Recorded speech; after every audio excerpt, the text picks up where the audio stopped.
qeverisja e vetëvendosjes ka me pas një ramje, për shkak se nuk ka më shpresë që ka pas, po këtë ka rol shumë të madh edhe opozita. Në rast se ti nuk përballesh me faktet që kjo qeverisje i ka bën ndër vite, atëherë kush tjetër duhet me bë opozitën përveç juve që paguani edhe jeni të emëruar pikërisht për këtë punë, për me mbrojt interesin qytetar. Interesi qytetar mbrohet të ngrit zonin kundër një qeverisje e cila nuk është të e bë punën për cilën ka marrë votë.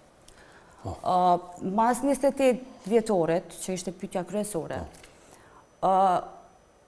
në rast se jena në këtë situatë, unë nuk pres një hap konkret nga kryetari i vetëvendosjes, për shkak se nuk e kemi pa prej shkurtit e tutje, kemi pa përveç arrogancës që përmena, kemi pa një qëndrim ofendus ndaj opozitës, të fillu mas ne edhe procedurat cilat i ka njek vazhdimisht, 53 herë ka nominu Alberina Haxhiun për kryetarin e kuvendit. Megjithatë, unë këtë nuk dakordoj.